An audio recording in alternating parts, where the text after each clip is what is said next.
No dormía. Verónica Lawson yacía inmóvil en el sofá de cuero de su despacho, respirando lenta y mesurada, mientras el hombre al que le había confiado las finanzas de su empresa, el hombre por el que su hija preguntaba después de cada recogida de la guardería, pasaba junto a ella en la oscuridad. No hacia ella, sino hacia su escritorio. La unidad de disco duro plateada estaba exactamente donde la había dejado. Una trampa para pruebas. Sus pasos se detuvieron. Un cajón se abrió, el que ella había dejado deliberadamente sin llave. Los papeles crujieron. Entonces se oyó el sonido que le paró el corazón. El suave clic de un teléfono con cámara. Él era o el espía que destruía todo lo que ella había construido o algo completamente distinto. Y lo que hiciera a continuación decidiría si lo enterraría o si ambos se hundirían juntos. 14 meses antes, Verónica Lawson había heredado un imperio que nunca quiso. Al funeral de su padre asistieron 300 personas, contratistas de defensa, oficiales militares, miembros de la junta directiva con trajes caros, quienes le estrecharon la mano y le dijeron lo orgulloso que se habría sentido. Ella estuvo junto a su ataúd con un vestido negro que costaba más que el alquiler mensual de la mayoría de la gente, sosteniendo la mano de su hija de 6 años, y solo sintió un miedo frío y creciente. Paige era demasiado pequeña para entender que su abuelo no volvería. Le preguntó con esa inocencia infantil si estaba durmiendo. Verónica dijo que sí porque la verdad de que su padre había amasado su fortuna con armas que acabaron en las manos equivocadas en guerras que nunca debieron haberse librado era demasiado pesada para que la cargara una niña. Apenas era lo suficientemente ligera para la propia Verónica. El libro de contabilidad encuadernado en cuero llegó a su oficina 3 días después del funeral. Sin notas, sin explicaciones, solo la letra de su padre, página tras página de números, nombres y transacciones codificadas que le revolvieron el estómago. Había pasado semanas descodificándolo, cruzando manifiestos de envío y transferencias bancarias. Y con cada nuevo descubrimiento, el peso se hacía más pesado. Lawson Defense Solutions no era solo una empresa. Era una máquina construida para transportar armas a través de fronteras, a países sancionados, a manos de quienes las usaban para aplastar la disidencia y librar guerras indirectas. Las últimas palabras de su padre, guardadas en un mensaje de voz que había escuchado cientos de veces, resonaban en su mente: no confíes en la Junta, Ronnie. No confíes en nadie. Pensó que estaba siendo paranoico. Ahora lo entendía. Él sabía lo que había construido. Sabía lo que sucedería cuando ella lo descubriera, y la dejó sola para que limpiara el desastre o se ahogara en él. El FBI llegó 6 meses después del funeral. La agente Ruiz era una mujer de unos 40 años con una mirada penetrante y una carpeta tan gruesa como para detener una bala. Se sentó frente a Verónica en la misma oficina, deslizó la carpeta por el escritorio y dijo: sabemos de Karach. Sabemos de las empresas fantasma. Sabemos de las cuentas de Saipres y sabemos que tu padre no hizo esto solo. Verónica abrió la carpeta. Manifiestos de embarque, extractos bancarios, fotos de cajas siendo cargadas en aviones sin identificación, la firma de su padre en documentos que autorizaban transacciones que nunca había visto en los libros oficiales. Sintió un nudo en la garganta, las manos entumecidas. No lo sabía, susurró. Te creemos, dijo Ruiz. Pero creer no detiene una acusación. Si cooperas, te exoneramos. Si te opones, te hundes con el barco. Tú decides. Así que Verónica cooperó. Entregó archivos, respondió preguntas, usó un micrófono en reuniones de la junta directiva donde hombres en quienes su padre confiaba hablaban de márgenes de beneficio y negaciones plausibles. Sonrió, asintió y jugó a la hija afligida mientras su mundo se derrumbaba a su alrededor. Y mientras tanto, información clasificada seguía filtrándose a Granite Dynamics, su mayor competidor. Montos de ofertas, detalles de contratos, planes estratégicos. Alguien dentro de Lawson Defense Solutions los estaba desangrando, y el FBI quería saber quién. Fue entonces cuando Caleb Donovan entró en su vida. Había sido contratado hacía 8 meses como director financiero, contratado por la Junta para optimizar las operaciones y maximizar la rentabilidad. Era mayor que la mayoría de los ejecutivos junior, rondaba los 30 años, con el tipo de competencia discreta que hacía que la gente confiara en él de inmediato. No hablaba mucho de su pasado, solo mencionaba de pasada que era viudo, que su esposa había muerto al dar a luz hacía 6 años, que estaba criando solo a su hija. Verónica había respetado su privacidad. Entendía el dolor, entendía cómo creaba espacios en tu interior que nunca volvían a llenarse. Hazel Donovan tenía 6 años, pequeña para su edad, con los ojos oscuros de su padre y una sufría de asma crónica, lo que le obligaba a llevar un inhalador permanentemente enganchado a la mochila. Ella y Paige se habían vuelto inseparables a los pocos días de conocerse en la guardería de la empresa. Verónica las observaba a través de la pared de cristal de la guardería, con las cabezas juntas sobre crayones y cartulina, y sentía que algo se aflojaba en su pecho.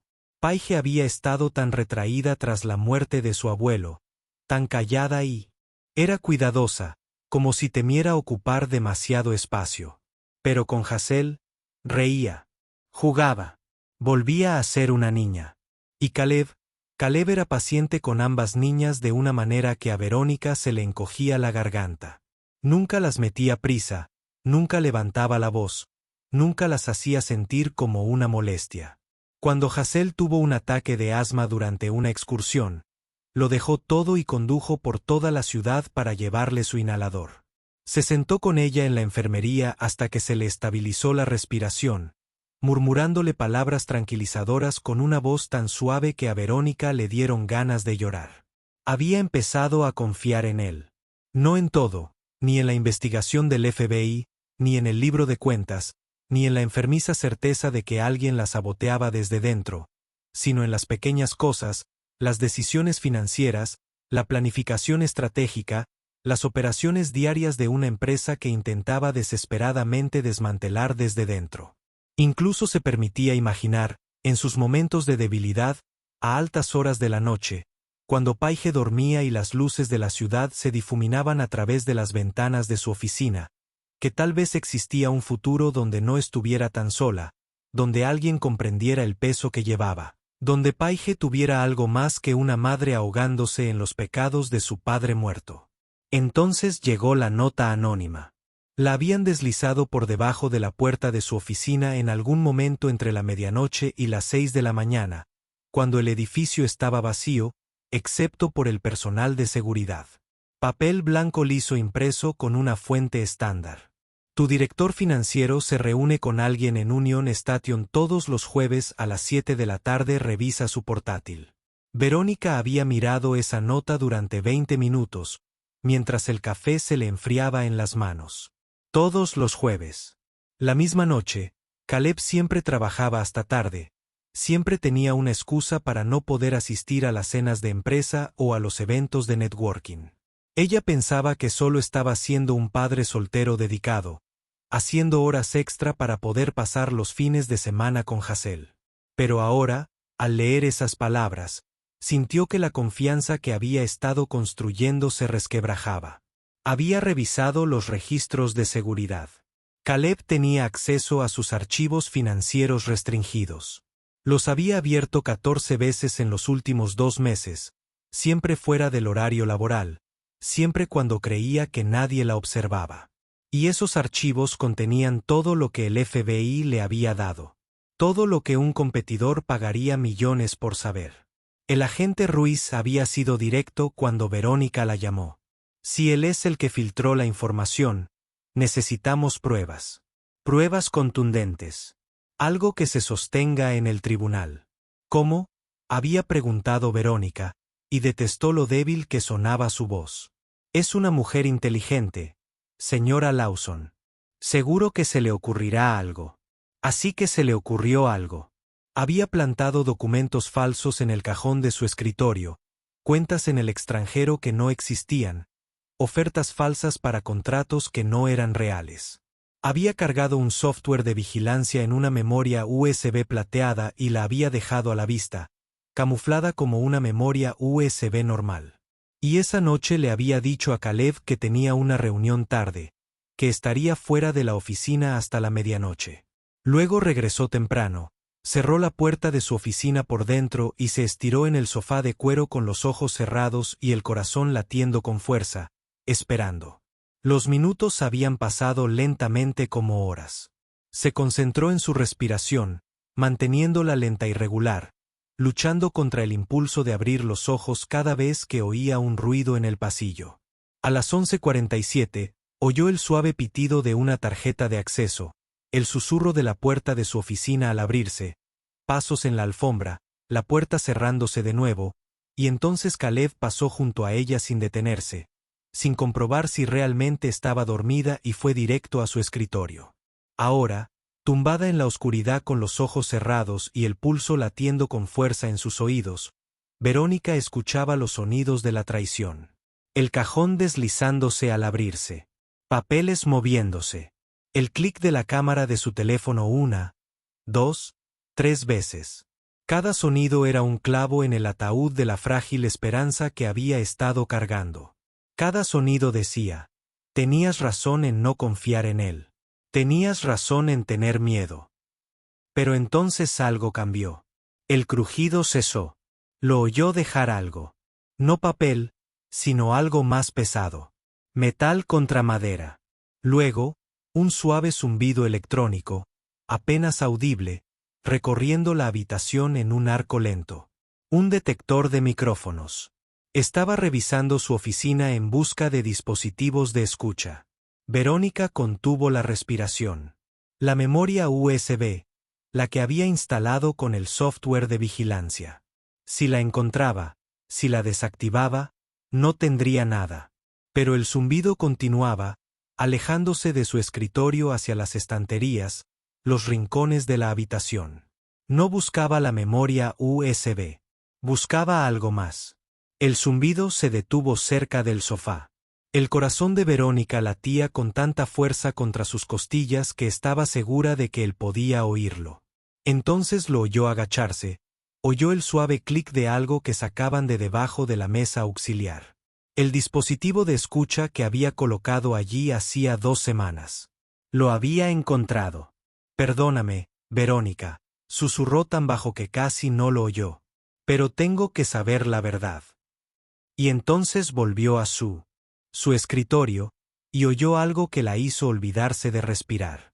El suave sonido metálico de una placa de identificación deslizándose de debajo de su camisa, el leve roce contra su teléfono mientras tomaba otra foto, y en el resplandor de su pantalla, solo por un segundo, vio el grabado. Donovan, ver USMC FBI. Su mente se quedó en blanco. Entonces, explotó en 1000 pedazos. FBI. No estaba robando información. La estaba investigando. Pensaba que ella era la criminal. Pensaba que ella dirigía la red de tráfico de su padre, no que intentaba desmantelarla. Y la había estado observando, documentando, construyendo un caso mientras ella le hacía exactamente lo mismo. Lo absurdo de todo aquello la golpeó como un golpe físico. Se habían estado rodeando como lobos, cada uno convencido de que el otro era el enemigo, mientras la verdadera amenaza se movía libremente por la empresa, invisible e intocable. Se incorporó. Caleb se giró y llevó la mano inmediatamente a su chaqueta, donde Verónica se dio cuenta de que guardaba un arma oculta. Las luces de la ciudad a su espalda la convirtieron en una silueta, y por un instante, se quedaron mirándose fijamente a través de la oscuridad de su oficina.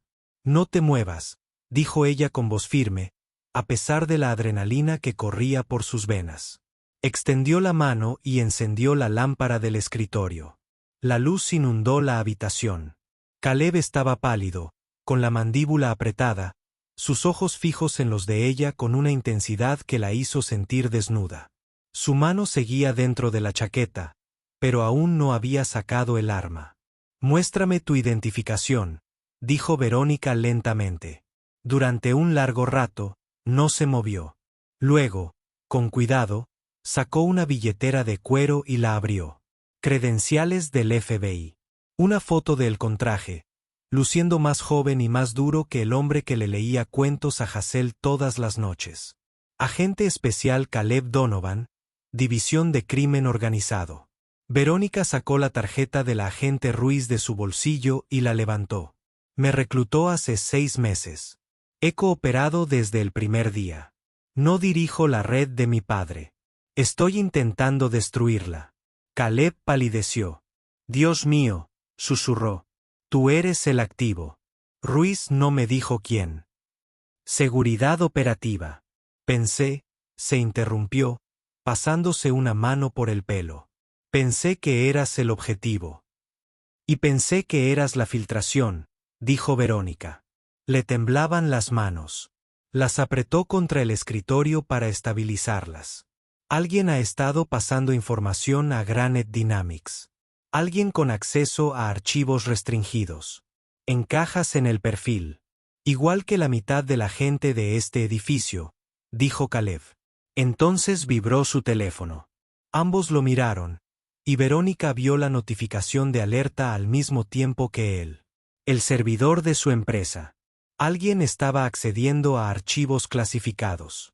Ahora mismo. Caleb la miró de golpe. ¿Quién más tiene acceso a tu oficina fuera del horario laboral? Verónica activó el sistema de seguridad de su portátil, con los dedos sobre las teclas. La cámara cargó, mostrando la sala de servidores 3 pisos más abajo. Una figura con chaqueta negra, con el rostro de espaldas a la cámara, conectando un disco duro a la terminal principal. De complexión pequeña, movimientos eficientes, cabello largo y oscuro recogido en una coleta. Brin, susurró Verónica. Brinch Cho, su asistente financiera, la mujer tranquila y eficiente que llegaba temprano y se quedaba hasta tarde, que nunca se quejaba, nunca causaba problemas, nunca llamaba la atención. Ha estado aquí todo el tiempo. Caleb ya se estaba moviendo, sacando su teléfono para pedir refuerzos. Pero Verónica lo agarró del brazo. Espera, si nos movemos ahora, atraparemos a Brin. Pero ella no está al mando. No puede estarlo. No tiene autoridad para crear empresas fantasma para autorizar envíos internacionales. Alguien más está moviendo los hilos. Caleb apretó la mandíbula. Entonces la seguimos, a ver a dónde nos lleva. Observaron la transmisión de seguridad mientras Brin terminaba de descargar archivos, desconectaba el disco duro y se lo guardaba en el bolsillo de la chaqueta. Salió de la sala de servidores, moviéndose rápidamente por los pasillos vacíos, y salió por la entrada trasera, donde las cámaras de seguridad habían fallado convenientemente hacía 2 semanas.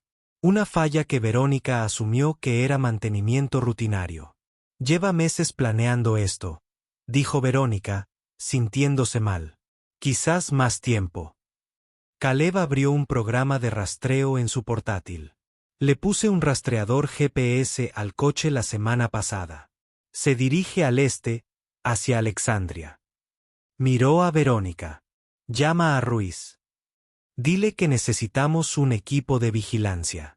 Pero Verónica estaba mirando su teléfono, viendo un mensaje de texto que acababa de llegar del servicio de atención fuera de horario de la guardería de la empresa.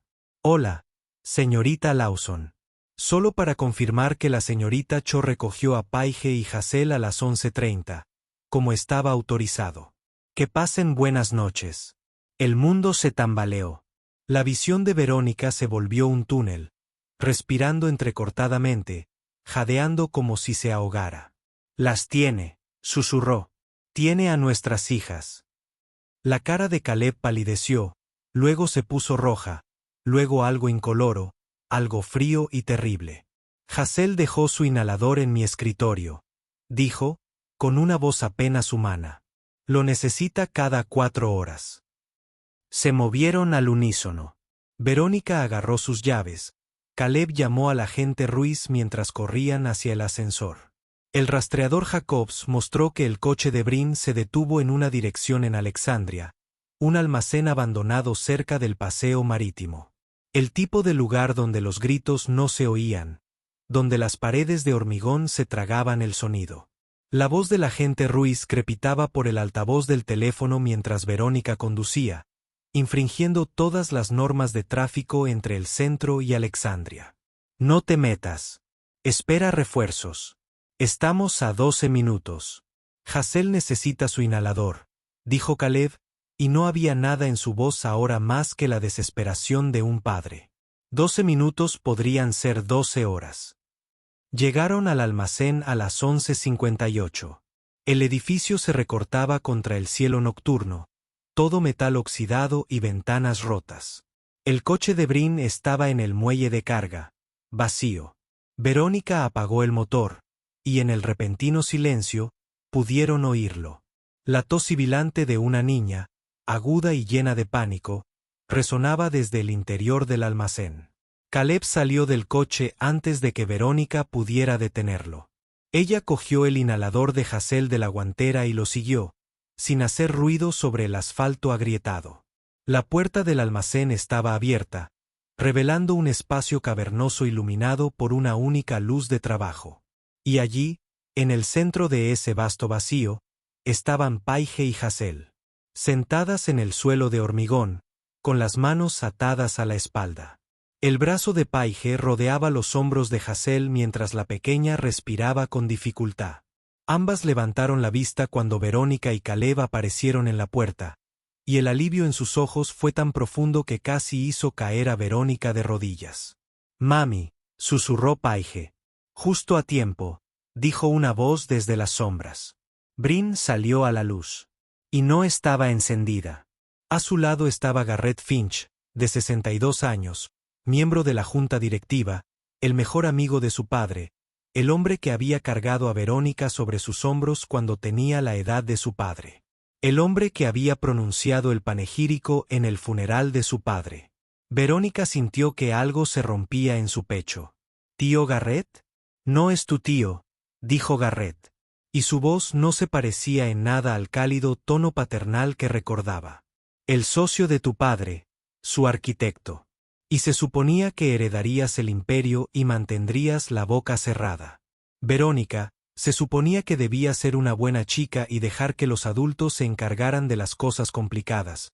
Pero tuviste que investigar, tuviste que hacer de detective, tuviste que recurrir al FBI. Eres la que filtra información», dijo Caleb, con voz firme, a pesar del arma. Garrett apuntaba a los niños.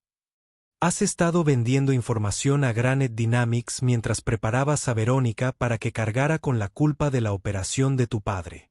«Granite Dynamics es mía», dijo Garrett. «Lo ha sido durante 5 años. Tu padre nunca conoció a Verónica. Demasiado confiada, demasiado sentimental. Pensaba que yo era su amiga». Sonrió, y fue la cosa más fría que Verónica había visto jamás. «He estado destruyendo sistemáticamente la defensa de Lawson desde dentro mientras construía mi propia empresa con tus secretos comerciales. Y cuando el FBI finalmente intervenga, todas las pruebas apuntarán a ti, la hija afligida que no pudo con el legado de su padre, que convirtió su negocio legal en una empresa criminal. ¿Quién pasará los próximos 20 años en una prisión federal mientras yo consolido el poder?» La respiración de Hazel empeoraba. Cada inhalación era un silbido desesperado. Caleb dio un paso al frente. «Déjame darle el inhalador. Luego hablamos». «Quédate donde estás», dijo Garrett, ajustando la puntería. «O te disparo delante de tu hija. Deja que te vea desangrarte sobre este cemento». «¿Es eso lo que quieres, agente Donovan? ¿Que sea lo último que vea?» La mente de Verónica daba vueltas. El FBI aún estaba a 10 minutos de distancia. Garrett tenía un arma. Las chicas estaban atadas, indefensas, y Hazel empeoraba a cada segundo. Necesitaba una distracción. Necesitaba palanca. Necesitaba la memoria USB plateada que aún llevaba en el bolsillo, grabando. La sacó lentamente y la levantó donde Garrett pudiera verla. «¿Quieres saber por qué volví a la oficina esta noche? ¿Por qué estaba durmiendo en mi sofá?» Presionó un botón lateral y una pequeña luz roja comenzó a parpadear. «Lo he estado grabando todo.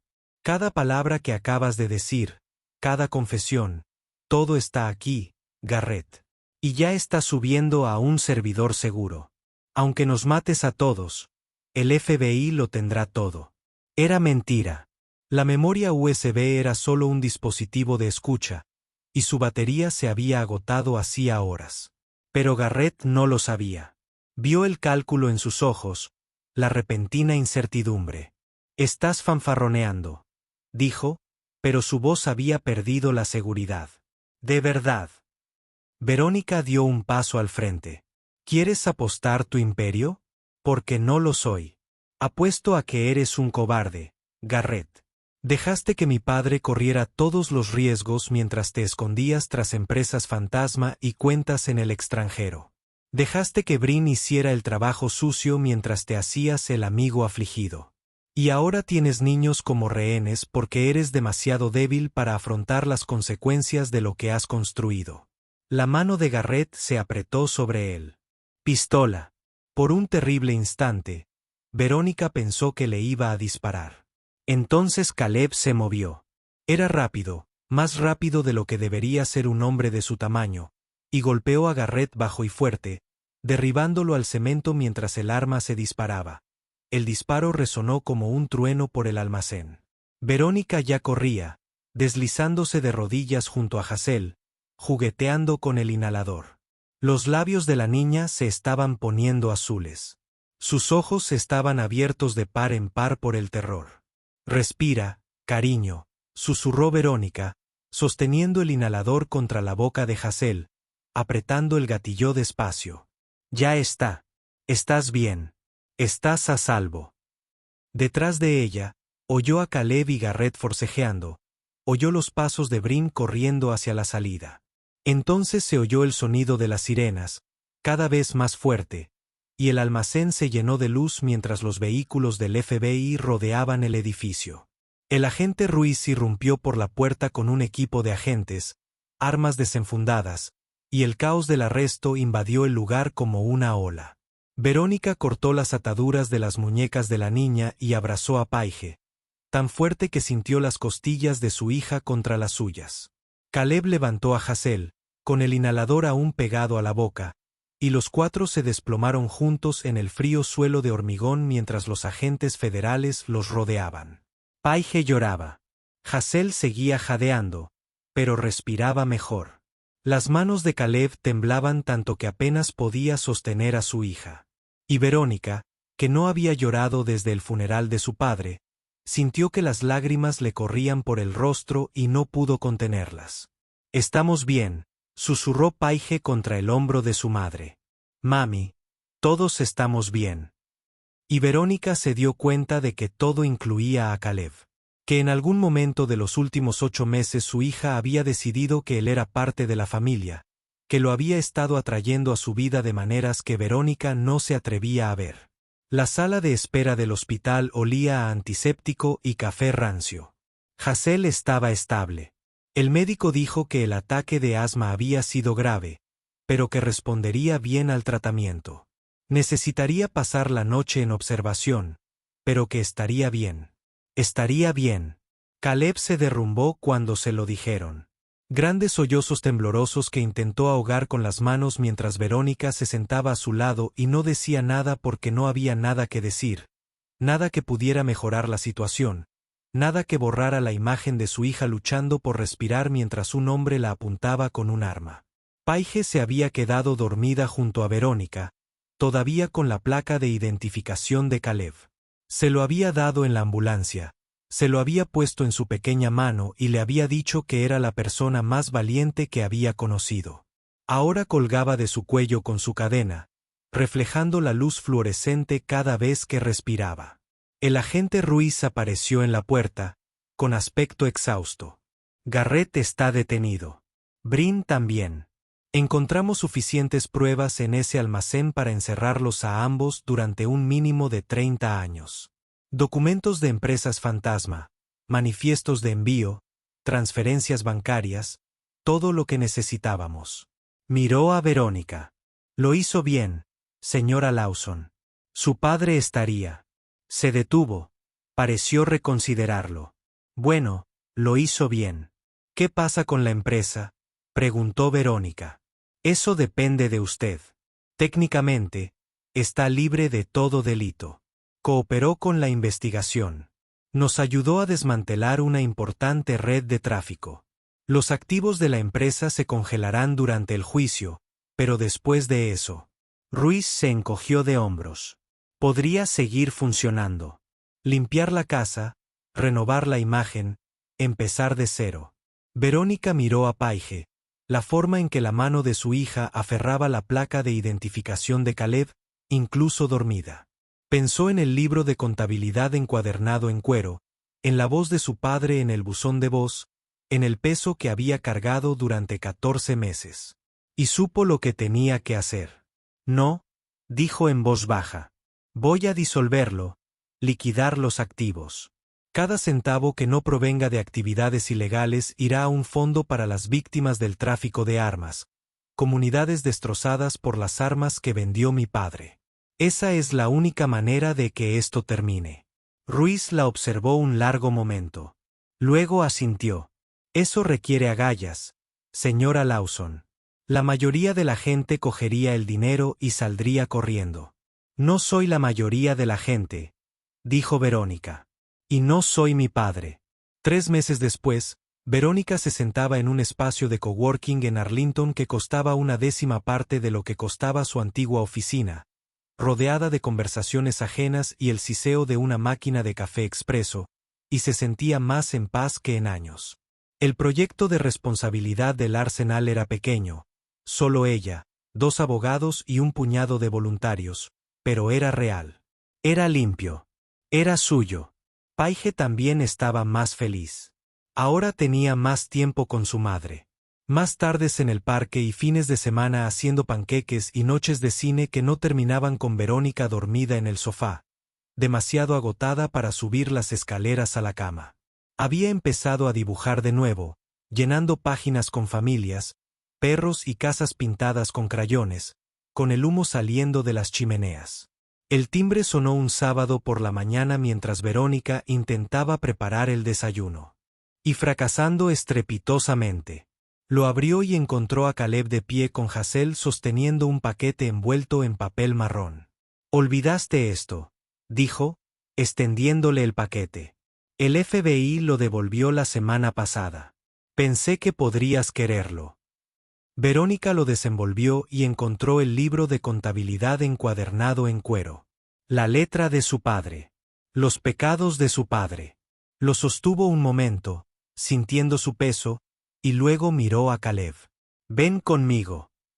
Caminaron hacia el parque, a 3 cuadras de distancia, Paige y Hazel corriendo hacia el área de juegos, y encontraron una barbacoa vacía cerca de las mesas de picnic. Verónica arrancó páginas del libro de contabilidad una a una, echándolas a las llamas, viendo cómo el imperio de su padre se convertía en cenizas. Caleb estaba a su lado, con la mano en su hombro, sin decir nada. No le dijo que estaba bien. No le dijo que lo dejara ir. Simplemente se quedó, dio testimonio, la dejó hacer lo que tuviera que hacer. Cuando la última página se quemó, Verónica se volvió hacia él. «Te puse a prueba», dijo en voz baja. «Fingí estar dormida y te tendí una trampa porque tenía demasiado miedo de confiar». «Lo siento. Te investigué», respondió Caleb. «Documenté cada uno de tus movimientos porque era mi trabajo y olvidé que eras una persona, no un expediente». «Yo también lo siento». Se quedaron allí, bajo el sol de la mañana, viendo jugar a sus hijas, y Verónica sintió que algo se movía en su interior. Algo que había estado encerrado durante tanto tiempo que había olvidado que estaba allí. «Hazel pregunta por ti todas las noches», dijo Caleb. «Quiere saber cuándo volverá a ver a Paige. Paige te atrae en cada imagen», admitió Verónica. «Ya ha decidido quién es tu familia». «¿Y tú qué has decidido?» Verónica lo miró, a este hombre que había sido su enemigo, su aliado y su espejo, que la había visto en sus peores momentos y no se había alejado. «He decidido que la confianza no es algo que se tiene. Es algo que se construye cada día, una decisión a la vez». Caleb sonrió y fue la primera sonrisa real que le vio desde el almacén. «Entonces», Construyámoslo. Empezaron poco a poco. Citas para tomar café con las chicas. Sábados por la tarde en el parque. Cenas donde Caleb cocinaba y Verónica lavaba los platos, y las chicas hacían fuertes con los cojines del sofá. Lentamente, con cuidado, construyeron algo nuevo con los escombros de lo que casi habían destruido. Un año después, el agente Ruiz llegó al patio trasero de Verónica. Barbacoa y vino servido, bromeando sobre la peor colaboración encubierta que de alguna manera funcionó. Garrett Finch cumplía 25 años en una prisión federal. Brincho había llegado a un acuerdo con la fiscalía y testificaba contra otros miembros de la red de tráfico. Lawson Defense Solutions se había disuelto, sus activos distribuidos a fondos para víctimas y organizaciones humanitarias. Y Verónica. Verónica había aprendido a confiar de nuevo. No perfectamente, no sin miedo, pero había aprendido que a veces las personas que crees que te destruirán son las que te salvan. Que a veces lo más valiente que puedes hacer es cerrar los ojos y dejar que alguien más te vea. Que te vea de verdad en toda tu humanidad rota, aterrorizada y esperanzada. Esa noche, después de que los invitados se fueran y las chicas durmieran arriba, en la habitación de Hazel, Caleb y Verónica se sentaron en el columpio del porche en la oscuridad del verano. Él le tomó la mano. Ella no se apartó. Se lo habían ganado. Cada momento de tranquilidad, cada pequeño gesto de fe, cada decisión de quedarse. «¿Sabes qué es salvaje?», dijo Verónica en voz baja. «Hace un año, pensé que la confianza era un lujo que no podía permitirme. Y ahora sé que es lo único en lo que vale la pena invertir». Sobre ellas, las estrellas emergían una a una de la oscuridad. Y en algún lugar de su interior, sus hijas soñaban con un futuro donde el amor no fuera un arma y la familia no se definiera por la sangre, sino por la decisión diaria de aparecer, de quedarse, de construir algo hermoso de las cenizas de lo anterior. Verónica había puesto a prueba a Caleb esa noche en su oficina, había tendido una trampa para atrapar a un traidor, y en cambio había encontrado algo mucho más peligroso y mucho más preciado. Un hombre que había estado tan asustado como ella, tan solo, tan desesperado por proteger a las personas que amaba. Y en ese terror compartido, en ese reconocimiento mutuo de dos personas ahogándose en las mismas aguas oscuras, habían encontrado no un final, sino un comienzo. Se quedó paralizada al ver lo que él hizo en su oficina esa noche. No porque estuviera robando a ella, sino porque él era exactamente igual a ella, luchando la misma batalla, soportando las mismas cargas, intentando ser suficiente para un hijo que merecía más que un padre atormentado por fantasmas. Y tal vez esa era la verdadera verdad oculta en ese momento de quietud, en esa respiración contenida mientras lo observaba con los ojos cerrados. Que la persona en la que más temes confiar podría ser la única que realmente entiende por qué tienes miedo.